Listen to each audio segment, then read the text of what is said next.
प्यारे दोस्तों नमस्कार। आप सभी को देख रहे हैं ग्रामीण टाइम्स।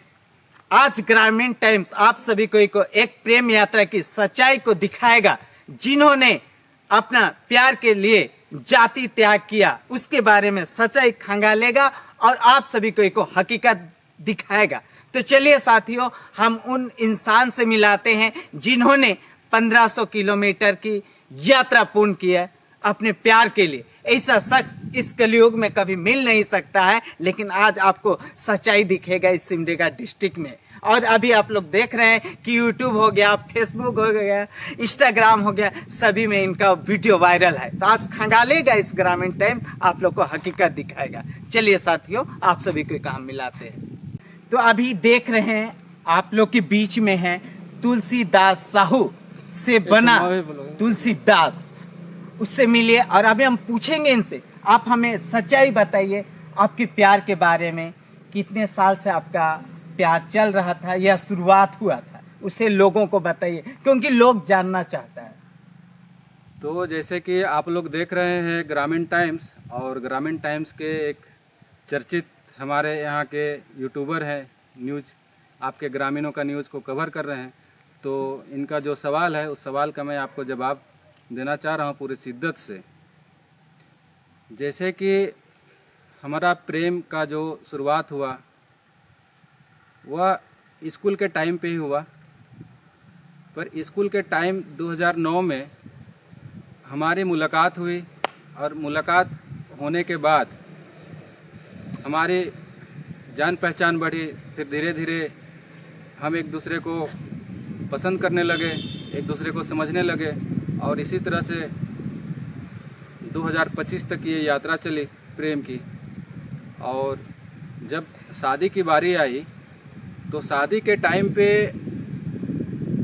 जाति का बहुत बड़ा दीवार खड़ा हो गया, और यह जाति कभी हमारा प्रेम को स्वीकार करने के लिए सक्षम नहीं रही, क्योंकि ये जो समाज बनाया गया है हमारे लोगों द्वारा ही कि प्रेम पाप है, इस तरह की भावना लोगों के दिमाग में डाली गई है। उसकी वजह से समाज हर तरह की बुराइयों को बर्दाश्त कर सकता है, पर एक प्रेम विवाह को स्वीकार करने में सक्षम नहीं है। और मेरे ख्याल से, मेरे विचार से मैं चाहता हूं कि प्रेम किसी बंधन में न रहे। ये मैं सिर्फ अपने पर्सनल व्यक्तिगत भावनाओं से नहीं बोल रहा हूँ, पूरे समाज के युवा वर्ग को बोल रहा हूँ कि आप जब तक अपने अंदर बदलाव नहीं करेंगे तब तक हमारा समाज नहीं बदलेगा, और समाज नहीं बदलेगा तो हम छोटे छोटे टुकड़ों में बंटते रहेंगे। तो कहीं ना कहीं से तो ये जो अभी चल रही है उसको शुरुआत होनी ही थी। और मेरा जो 1500 किलोमीटर का यात्रा जो चला, वह यात्रा मुझे आज सफल यात्रा बनता हुआ दिखाई दे रहा है, क्योंकि आज के डेट में पूरे भारतवर्ष में हर जगह देश के कोने कोने से जाति के लिए अपनी लड़ाई लड़ रहे हैं सब।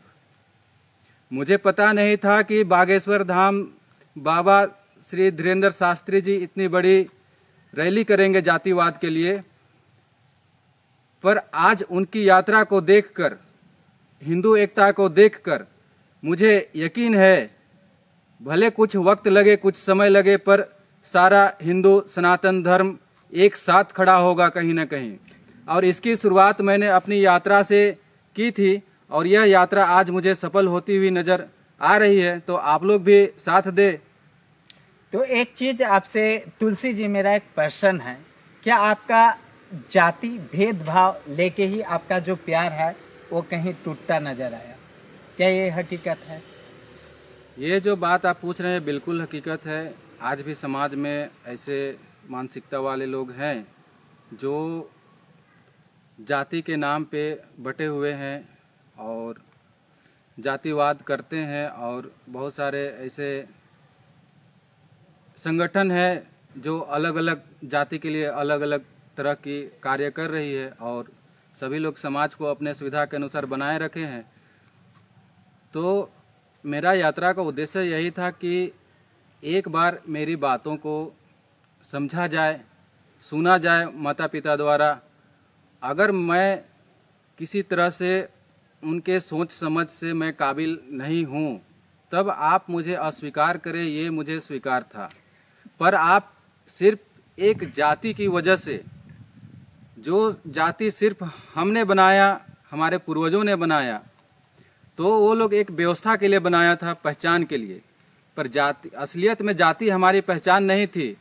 आज से वर्षों साल, सैकड़ों साल पीछे जाएंगे तो आपको गोत्र व्यवस्था मिलेगी, वर्ण व्यवस्था मिलेगी। और ये गोत्र व्यवस्था और वर्ण व्यवस्था के बारे में भैया के चैनल में मैं आप लोगों से पहले ही बता चुका हूँ, तो इस बारे में ज़्यादा बात नहीं करूँगा। आप लोग उस वीडियो को देख सकते हैं। तुलसी जी, एक चीज हमको बताइए, अगर आप आपका प्रेम यात्रा से आप वापस आए तो क्या आपके बीच में उनसे बात हुआ था क्या, आपका जो थे उनसे, या नहीं हुआ था? ये एक लोगों के मन में प्रश्न है, ताकि आप वापस आए। और आपसे क्या उनसे कभी बात हुआ अपना प्रेमिका से, या नहीं हुआ था?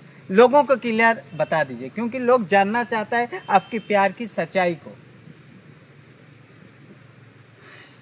ये जो यात्रा के दौरान हमारी बातचीत हुई थी, और बातचीत होने के बाद में बहुत सारी टेंशनें हुई, विचार विमर्श हुआ, और दोनों परिवार एक साथ बैठ के आपस में बातचीत करने की बात रखी गई, और मुझे यात्रा से पूरी करने के बाद वापस बुलाया गया। पर किसी कारणवश अब फिर नहीं मिल पा रहे हैं कि मैं अपना बात नहीं रख पा रहा हूँ, अपने मन की बात, या फिर मैं ये कोशिश नहीं कर पा रहा हूँ कि एक बार मैं अपने सत्य प्रेम की सत्यता को उनके माता पिता के पास रखूं। तो इसी वजह से मैं सोचा कि अब किसी तरह से उपाय नहीं लगा, तो मैं अपना जीवन को अपने प्रेम के लिए समर्पित कर दिया, और मानवता की राह पर, इंसानियत की राह पर, राष्ट्र के लिए अपने जीवन को समर्पित करके आगे जीवन में बढ़ने की कोशिश की है। इसीलिए मैंने अपना जाति का त्याग किया। और जाति त्याग करने का मतलब मैं किसी साहू से सिंह नहीं बन रहा हूँ, और तेली से कुछ अलग कास्ट में नहीं जा रहा हूँ। जाति त्याग मतलब सिर्फ जाति त्याग, मेरा सरनेम त्याग हुआ है, और मेरा सरनेम त्याग होने के बाद सिर्फ मैं अपने कर्म, करुणा, प्रेम और अपने कार्य से पहचाना जाऊंगा।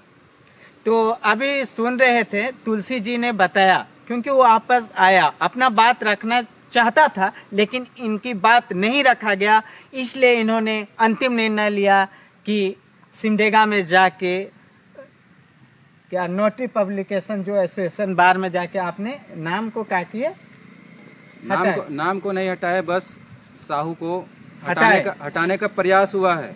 ये भारत का कानून में कहीं नहीं है कि आप किसी जाति में हैं तो आप दूसरे जाति में जा सकते हैं। ये अपनी संकल्प होती है, और इसका एक प्रोसीजर है। जैसे अभी एक नोटरी फाइल हुआ है, तो उस नोटरी के बाद आगे का जो भी प्रोसीजर होगा, वो प्रोसीजर पूरा होगा, तब जाके मेरा आधार कार्ड में नाम चेंज होगा, बैंक अकाउंट में नाम चेंज होगा, या जहाँ जहाँ भी मेरा नाम यूज हुआ है वहाँ पे साहू टाइटल को हटा सकते हैं। तो तुलसी जी, आपसे एक प्रश्न है, आपने प्रेम यात्रा भी कर लिए, आपने जाति त्याग भी कर लिए, अगर किसी कारणवश से आपका प्रेमिका आपके पास आ जाती है तो आप उन्हें एक्सेप्ट कीजिएगा या नहीं कीजिएगा? लोगों को कम से कम बता दीजिए, क्योंकि लोग जानना चाहता है। जब सब चीज़ सही था, सब अपने हाथ में था, तब भी मेरी इच्छा थी कि परिवार द्वारा स्वीकार किया जाए सामाजिक रूप से, और स्वीकार करने के बाद अगर विवाह को स्वीकृति देते हैं, माता पिता आशीर्वाद के साथ शादी करवाते हैं, तो ये तब भी स्वीकार था और अब भी स्वीकार है। लेकिन जीवन का जो लक्ष्य है, उद्देश्य है, जो मुझे प्रेम ने सिखाया और प्रेम ने जो दिया, जीवन को समझने का, जीवन को देखने का एक अलग दृष्टि दिया, मैं उस राह पर अपने जीवन को समर्पित कर चुका हूँ। तो साथियों, अभी देख रहे हैं आप लोग, पूरा सच्चाई इनसे हम लोग जाने और बताया, अपना दर्द की हर पल की हर चीज को बताया, कैसे इनका प्यार गुजरा और कैसे बीता, और कैसे इन्होंने अपना यात्रा पूरा किया, और अंतिम में किस लिए इन्होंने अपना जाति त्याग तो साथियों अभी हम जानेंगे आप क्या बोलना चाहिएगा। जैसे इतना बड़ा संसार में लोग बहुत सारे प्यार में अभी पड़े हुए हैं और बहुत कोई का प्यार टूट जाता है और बहुत कोई का प्यार मिल जाता है। उन साथियों को जो अभी भी प्यार में लगे हों उनसे आप क्या संदेश देना चाहिएगा? जो भी युवा वर्ग अगर किसी से प्रेम संबंध में है तो वह अपने प्रेम के लिए एफर्ट लगाए, कोशिश करे, कम से कम एक कोशिश करे कि उनके बात को समझा जाए और उनका प्रेम की सत्यता को समझा जाए। मैं हर प्रेम को स्वीकार करने का मांग नहीं कर रहा था, मैं बस इतना चाह रहा हूँ कि जिस किसी ने भी प्रेम किया है तो ये प्रेम परमात्मा का स्वरूप है, समाज का दिया हुआ नियम नहीं है। तो उस प्रेम को जो आत्मीयता से जुड़ा हो, उस प्रेम की सत्यता को जाने। सभी माता पिताओं से आग्रह है कि अपने बच्चों के अगर प्रेम प्रसंग है तो आप उनकी प्रेम की सत्यता को जांच परख करके प्रेम को स्वीकार करें। ये नहीं कि आप छोटा जाति से हैं कि बड़ा जाति से हैं। ये जाति तो हम लोगों ने ही बनाया है, जाति तो किसी व्यवस्था में नहीं थी। कोई भगवान हम लोग को बना के नहीं दिया कि आप इस जाति से हैं तो आप इसका पानी नहीं पी सकते हैं। और मेरी लड़ाई उस मानसिकता के खिलाफ है जो मानव को मानवता से अलग करती है। किसी व्यक्ति विशेष, किसी जाति विशेष या किसी धर्म विशेष के साथ मेरी लड़ाई नहीं है। मेरी लड़ाई उस मानसिकता के खिलाफ है जो मानवता को मानव से अलग कर देती है। तो साथियों अभी आप लोग सुन रहे थे तुलसी जी से, क्योंकि तुलसीदास साहू अभी नहीं बोल सकते क्योंकि इन्होंने अपना नाम त्याग दिया, टाइटल त्याग दिया। तो अभी सुनिए आप लोग इनकी प्यार की पूरी सच्चाई आप लोग जान गए होंगे। क्योंकि जो प्यार हद पार कर जाता है और प्यार का जब अंतिम निर्णय नहीं मिलता है तो लोग क्या कदम तक जाना पड़ता है आप सभी कोई देखे। तो मैं साथियों से यही बोलना चाहूँगा कि जब भी आप प्यार कीजिए तो सोच समझ के कीजिए। धन्यवाद। जय झारखंड, जोहार।